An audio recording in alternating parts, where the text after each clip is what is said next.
Hey, rideshare drivers, Brandon Sellers here, growth lead at Gridwise, coming at you with the next episode of the Gridwise Rideshare Weekly, and I'm completely alone here. There's no agenda. I'm just alone here in my apartment here. No Gridwise J here. No one else on the other screen. He's actually off on vacation, having a great old time. So you're kind of stuck with me. And so, with that, I think we're going to do something. I think the format of this is going to change. This podcast, vlog, whatever we're doing, going to change slightly, right? Because I don't know if you guys have noticed, if you've been following the podcast, Gridwise J is the expert rideshare driver. He's the dude that's hitting the roads. And not to say I've never hit the roads before. I've certainly hit the roads before. But he is still out there all the time, driving. While myself, on the other hand, what I hope I can bring to the table for you guys, and please let me know in the comments if I'm doing a horrible job. You need Gridwise J back immediately.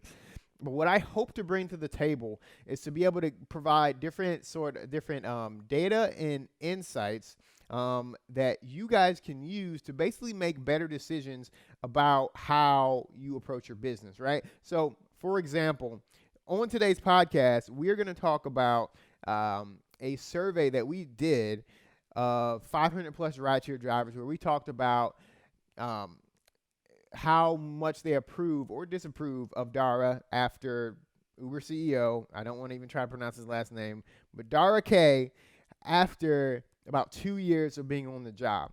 We did a survey. We wanted to say, hey, how much you guys approve of him? We're going to release those results on this podcast. Another thing, we're going to analyze this. I think you guys have probably seen this going around, this tipping article talking about how little passengers actually tip drivers. We're going to dig into that. Uber's earnings report. This is going to be a big thing and something that I think a lot of drivers don't pay attention to, but it has a huge effect on you.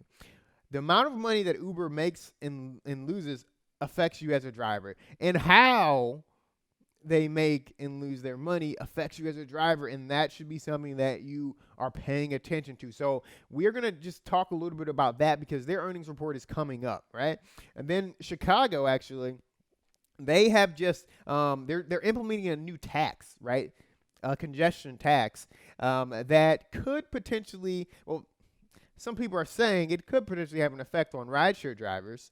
And so we're going to kind of unpack that, dig into that a little bit, talk about what that really is and what that really means to drivers in Chicago, but also nationwide. And then finally, kind of a bit of a sad story about a young lady, unfortunately shot by a rideshare driver. And I just want to touch on it. I struck a nerve with me when I came across this and read it. So I just want to kind of touch on that just for a second toward the end of this. So, but let's just kind of dive straight into what I think hopefully you've all come here to read about is how much do drivers approve or disapprove of Dara K as Uber CEO. Now, we chose to analyze Uber's Dara just because he is the guy in the rideshare industry, right? Like him, like before that, it was Travis Kalanick. Before that, it was him. But now it's all about Dara. He's like the known. Most of you guys, I would have a hard time naming Lyft CEO right now, right? So we wanted to see. I feel like that this is kind of a good proxy. Analyzing how he is doing is probably a pretty decent proxy about how rideshare drivers feel about the leadership in the rideshare industry in general. So let's kind of just get right to it, right? So the way that we formatted this survey is basically we wanted to kind of mimic a presidential approval rating. So we basically asked, hey, do you approve or disapprove of Dara in X category? Very first question right off the bat that we asked was, do you approve, disapprove, or neither approve or disapprove of what Uber CEO Dara K is doing to help increase the earnings power of drivers? Honestly, unsurprisingly, 36% of rideshare drivers, or 36% of respondents to the survey, I should say, said they disapprove a great deal. Said they disapprove a great deal. Now, again, this will be in the blog. It's probably going to be go ahead and be linked and get linked below. I'll probably try to put some sort of a graphic on the screen. But basically, about 61% of rideshare drivers disapprove of how Dara is helping drivers increase their earnings power at least somewhat, right? So most drivers not very happy with what's going on in terms of helping rideshare drivers just kind of make more money, right? And then we have a couple of just more qualitative responses, people saying, exactly, why do you feel this way? Why do you approve or why do you disapprove of what Dara is doing here? And the things that keep popping up when I look at these more qualitative answers is that drivers are really unhappy about the flat surge. That's something that keeps popping up. Drivers don't like that this surge that used to be very profitable, even though it was, a little bit seemed a little phantomy at sometimes. It was very it could make a drivers a ton of money, in a lot of cases. So a lot of drivers really mad about that. Same thing with bonuses. A lot of drivers not happy with either the bonuses that they're receiving being decreased, or the fact that the bonuses that they're receiving just aren't necessarily good business decisions for them, right? So a lot of times you're in a situation where you get a bonus opportunity. You might have to crank out a certain amount of rides. That means you have to go to a certain area in the city during a certain time. That honestly is probably not the best strategy for you to be in. So there's a good chance you might make more money doing a different strategy and not, focusing on the bonuses at all. That obviously defeats the purpose of a bonus, right? So that's a sentiment that a lot of drivers have expressed here throughout the survey. One of the things, and I mean, I would love to hear. I wish Gridwise J was here to talk to me about this. Just a couple things that Uber and Dara can do to help improve this stat. And a couple things come to mind is just like the bonus structure is they just need to be they need to bring back bonuses that actually help people make money, right? I mean, I think if you're saying like 3 things that Uber can do to help drivers feel like, okay, you're actually helping me make money and not trying to help just yourself make money, is give me some bonuses once in a while that are actually going to really help me make money. Don't give me a $35 for 25 ride bonus that I can only do from I don't know, like from whatever time. That's not going to end up being profitable for me. Give me some bonuses that are going to actually help me make money, right? Another thing is just like being more transparent about what they're doing in terms of driver pay. Don't they're just very bad about trying to frame things in a way that it's always helping you, and it's always helping us as drivers. When Uber cuts rates or when they move things around, even Lyft just did this, where they kind of they decreased their overall per mileage rate, and then they said, okay, but you're gonna get pickup fees. I mean, sometimes we might make more money, but I'm pretty sure they did this so that they can help themselves and not necessarily the drivers, right? So be more transparent about these things. Don't honestly don't bullshit me. Be more transparent about the fact that you are making business decisions for yourselves. And then what will be awesome as well is to then, when you're cutting rates and I'm making less money, give me better opportunities to make more money myself. Right? So there's a lot of these services, Cargo, Play Octopus, Stereo, things like that are these little add-ons, these car apps and things like that I can do if I want to earn more money. But what happens is sometimes it's a little bit blurry whether we're allowed to do these things, right? So, car apps and things like that. it can be a little bit blurry about how much that's allowed, and they certainly don't promote these opportunities to drivers. So a ton of drivers don't know that they can go out and make an extra $200 a month here, extra $300 a month here that they weren't making, or they're not making anymore because of the decrease in driver pay. So not only should you, make those things evident, but promote them. Give it, if it's clear that drivers aren't making more money, give us more opportunities to make more money, right? Help us out there. Last thing I would say, if Uber wants drivers to feel, if Uber wants drivers to feel like they are helping them make more money and not just taking money away, make tipping a little bit more of a common thing. Like make tipping something that almost everyone does. Figure out some way to do that. Then just every once in a blue, someone says, I'll tip you in the app, and sometimes you'll get $1 or so, but that's certainly not the norm. Why? Honestly, why is it that waiters? I'll tell you, waiters get paid in tips all the time. It's very rude to not tip a waiter. And they get paid, and they do that because that's their pay structure. Most of their money comes from tips, because a waiter might get paid $4 or $5 an hour or something like that. Drivers are going to become the same thing, where a lot of our money that we make as drivers is going to have to come from things like tips. And if that's going to be the case, then you are going to have to figure out a way as Uber, as Lyft, as whatever rideshare company to make drivers, or make passengers, I should say, tip more. And let's just segue right into, there's other different little surveys that we did, other approval ratings. Check out the blog post, read the blog post to see all of the data there. Basically, rideshare drivers do not approve of Dara. No surprise, no huge surprise there. Some of the qualitative feedback might be interesting for you guys to read, so go ahead and check that out. But let's talk about this tipping thing, because passengers don't tip a lot. That's no surprise. But there's been a report. I think my voice just got a little, just hit puberty a little bit there. But there was a report.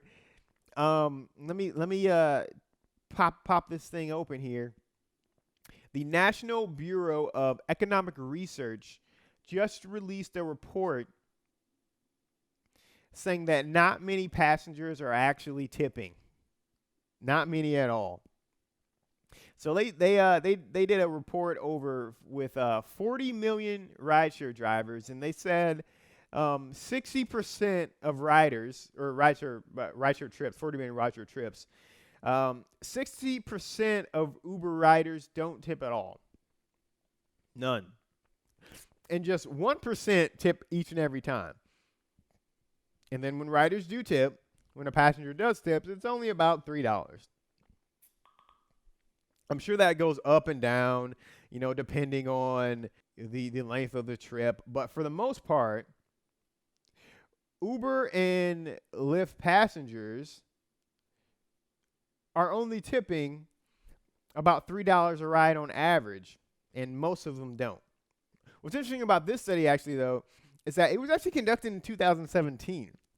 And then, so if you remember, for a long, long time, I know you remember, but for a long, long time, Uber was kind of very staunchly against tipping. Like, they thought, don't tip. It's going to be better for drivers to know exactly how much they're going to be paying. It's going to be better for riders to not feel like they need to tip, right? Everyone's income, how much they're paying is always guaranteed, so it's going to be better that way. Well, the world has changed, and I think Uber has been proven to be a bit wrong in that situation. So they obviously have made a change. And somewhere, I think it was early 2017. Might have been late 2016. I have to look it up. But they started allowing tips. So you're basically getting a survey of passengers that are probably just getting used to the fact that they can even tip, right? So, I think that these numbers, if you did this not in 2017, but in 2019, I would bet that these numbers would be much higher. But the fact remains is not a lot of riders tip, and then we need a little bit of a cultural shift so that drivers or passengers, I have to say, understand that, hey, you should be tipping unless your driver is really bad. Just like you are going to tip a waiter unless their service is horrendous. You're pretty much always going to leave a tip. And I think that's good. That's the culture that, we need to kind of be promoting a little bit more, or at least the rideshare companies, because again, like drivers are getting paid less and less and less. You need to open up these different opportunities for drivers to make more money, right? So that's just something that I found really interesting going around. I'm sure you guys have heard about that. We'd love to hear what you guys are thinking about this in the comments. How are your tips doing? Are you getting a lot of tips? Do you find that if you're a little bit nicer, that you get even more tips? Let us know in the comments below. So another thing that I think is really, really important, and this just goes along with this talk about earnings and things like that. What I think is really important for drivers to start to understand or start to look at are Uber's earnings reports, right? And you don't have to spend hours. You don't need to be like a financial analyst or something like that. Spend hours just diving deep into the numbers. But take a look. Take a look at what they put out. Take a look about how they speak about how they are growing the company, right? I'll put another link for we do every quarter. Every time they do an earnings report, they do an earnings report where they say, okay, these are our financial statements. This is how much we lost basically most of the time. And then they do an earnings call where basically Dara and a couple other executives from Uber, they'll talk about, what happened and what's going on. And they do this mostly for investors, but if you're a smart driver, you can pick up a lot from this because they talk about how they're going to start to make money in the future and what moves they're going to be doing, right? So they allude to some of this stuff. So that's the type of thing that you have to pay attention to. And so every quarter after this earnings report or this earnings call, we do a little a blog post just kind of breaking things down. So you'll be able to see that. I'll link the last one in the link. I'll link the last one we did for what was that Q2 down below. But I think that's important for drivers to actually look at because, again, it'll kind of help you inform you about, how they're moving next, right? And then one of the things that's really important to understand and think about and know about is this figure called a take rate. And if you read the blog post, I'm like all over, like pay attention to the take rate because the take rate, it's different. It's not like what they take exactly from you as a driver for every trip. It's what they take in totality, right? So then from their ride-sharing business. And you can see the breakdown from ride-sharing business to Uber Eats to whatever else they're doing, right? And so it's really important to look at this because you can understand as an aggregate, as a whole in the market, how is that take rate fluctuating? And then so when you start to see that take rate trickling down a little bit quarter by quarter by quarter, that's when you can start to think, hey, this isn't just me in like an isolated situation, or hey, this isn't just my town or my city or Chicago or whatever. It's not just that. This is talking about the entire industry. Right, so it's important to look at that and really educate yourself on that. And there's some good things that Uber and Lyft, because Lyft does the same thing. There's some good things that they talk about that they're doing for drivers kind of going forward in the future that, again, you'll want to pay attention to. So that, I believe Uber's earnings call is going to be November 4th. I will have to confirm that and let you know in the in our description. But yeah, I believe it's going to be November 4th. We're going to do a write-up on it, tell you what you need to know from that to just make sure that you're prepared for that. Next thing I want to just get into is going to be the Chicago rideshare tax. And then so what they've done is Chicago, I live in Chicago, so I know a lot about this, but Chicago's mayor she is implementing what they call a congestion tax for rides that are actually going like downtown. So there's a new congestion tax for rides that are just downtown, and I believe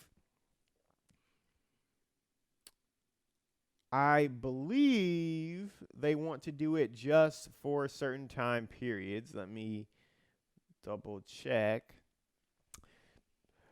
Not quite clear, but at the end of the day, Chicago is implementing a rideshare, a congestion tax for the rideshare companies that is really just going to be affecting downtown. So it's just for a certain part of the city, and it's not actually so what it's going to end up doing, it's going to translate into a additional $2.28 in fees per ride, which isn't a ton. It's a decent amount, but it isn't a ton for a rideshare driver, or for a ride. Chicago is actually pretty cheap on the rideshare side of things. You can definitely get a ride for $6 some places if you're not going too far. So 228 is it's gonna add something to that, but it's not like it's jumping up $40 or something like that. No, it's not even jumping up like $10. It's $2.28 per ride, and that appears to be what the max is.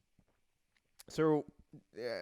Certainly, no one's going anywhere. Uber and Lyft, they're going to be here in Chicago for a long, long time. But you are probably going to see, if you're a Chicago driver, you're going to be seeing an increase in the cost in if you're if you're a passenger, you're going to see an increase in the cost of a ride. And I hope they're not going to try to pass it on to the drivers. I can't imagine they're going to do that. I can't imagine they do that.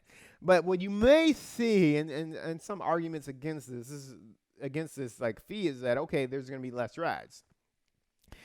Chicago's cold as shit.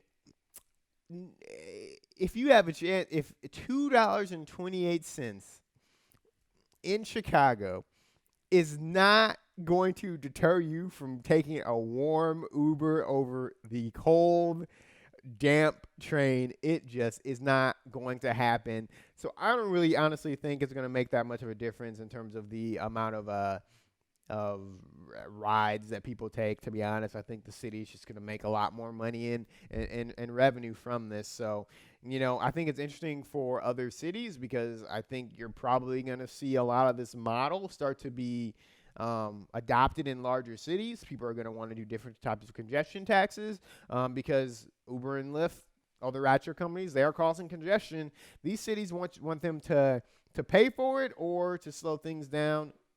Most of these companies are going to choose, hey, we're still making a lot of money. We're just going to pay for this. So that's what's going on there. Nothing to be too alarmed of, but keep an eye out on it because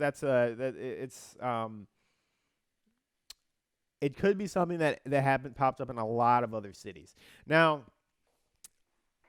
last thing here that I want to just touch on, because I saw this and it's a very sad situation. A teenage girl. She was actually shot.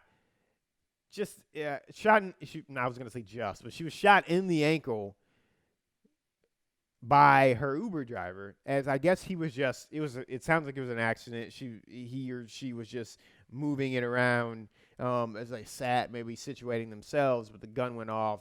This kid got shot, and that's just terribly sad situation for this little girl. I'm sure she's absolutely traumatized. I wish nothing but the best for her, and hope, praying for a speedy recovery there for her. But I mean, that's just kind of we hear a lot of things where riders or passengers are getting attacked, and then riders are getting attacked, and there's a lot of this talk about this. But guys, let's make sure that that's a dangerous situation. So really not a great idea, to bring a weapon like a gun into Uber. I mean, obviously, I know that's against Lyft's terms of service. pretty sure that's against Uber's terms of service. Not that everyone always pays attention to that, but like, yeah, use common sense, guys. Bringing a weapon like that into your Uber. Not that you shouldn't think of some way to protect yourself. I'm not saying that. Not saying that being a rideshare driver isn't a dangerous job, then that things don't happen on that side, but just a type of situation like this that could have easily been avoided by just simply not, it's something that if we can, let's make that a little bit better there. So, but listen, guys, that's all we have for the Gridwise Rideshare Weekly this week. Again, a couple of really interesting data points that I think you guys should definitely look into. The Dara stats that we're going to have, linked. We have a blog post that's going to be linked to our blog down below. The tipping article, check that out. It's rather old data, but I think it's kind of an interesting read. Check out the Uber's earnings report. I'm going to talk about this again next week, but check that Uber's earnings report out when it actually releases. Check out a breakdown. That stuff matters for drivers. And then just keep an eye out on these different congestion taxes, guys, because these different things are going to cities are going to start talking about these congestion taxes against rideshare drivers, so you should be aware of what they are and how they're going to affect you and your business, right? That's going to be great for you guys. But other than that, we're going to be back next week. Gridwise J might be back, but there's a good chance he won't be. I'm not quite sure when he gets back from vacation. But either way, let me know how you like it just with solo Brandon here. If you really need Gridwise J back, we'll get him back as fast as we can. You guys, happy driving.